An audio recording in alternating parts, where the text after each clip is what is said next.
ഇടുക്കി രൂപതയ്ക്ക് പിന്നാലെ വിവാദ സിനിമയായ കേരള സ്റ്റോറി പ്രദർശിപ്പിക്കാൻ താമരശ്ശേരി തലശ്ശേരി അതിരൂപതകൾ ശനിയാഴ്ച മുതൽ സിനിമ പ്രദർശിപ്പിക്കുമെന്ന് KCYM നേതൃത്വം അറിയിച്ചു. സിനിമ കാണാനുള്ള സ്വാതന്ത്ര്യം നിഷേധിക്കാനാകില്ല എന്നാണ് കത്തോലിക്ക കോൺഗ്രസിന്റെ പ്രതികരണം. എല്ലാവരും സിനിമ കാണണമെന്നാണ് രൂപതയുടെ യുവജന വിഭാഗമായ KCYMന്റെ ആഹ്വാനം. രൂപതയുടെ KCYM യൂണിറ്റുകളിൽ ശനിയാഴ്ച മുതൽ ചിത്രം പ്രദർശിപ്പിക്കും. 300 ക്രിസ്ത്യൻ പെൺകുട്ടികൾ സംഘടിത മതം മാറ്റത്തിനിരയായിട്ടുണ്ട്. കുട്ടികളെ ബോധവൽക്കരിക്കാനാണ് സിനിമ പ്രദർശിപ്പിക്കുന്നതെന്നും KCYM. 300ഓളം കുട്ടികൾ ഈ കഴിഞ്ഞ കാലഘട്ടങ്ങളിൽ 2 വർഷത്തിനിടയ്ക്ക് താമരശ്ശേരി മുതൽ പോലും ഈ ഒരു തരത്തിലുള്ള സംഗതിക്കുന്നതിന് ഇടയായിട്ടുണ്ട്.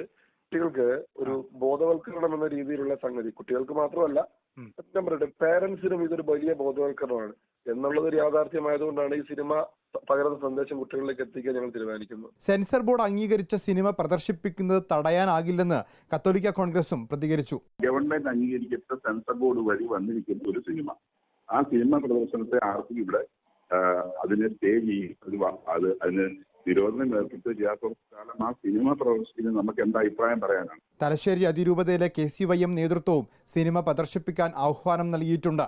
KCYM തലശ്ശേരി അതിരൂപതയുടെ നേതൃത്വത്തിൽ 208ഓളം വരുന്ന ഇടവകളിൽ ദ കേരള സ്റ്റോറി എന്ന് പറയുന്ന സിനിമ പ്രദർശനത്തിനൊരുങ്ങുകയാണ്.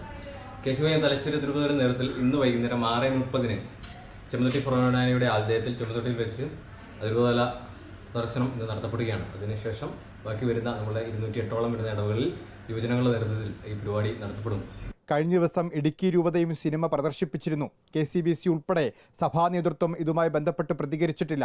റിപ്പോർട്ടർ, കോഴിക്കോട്, കണ്ണൂർ.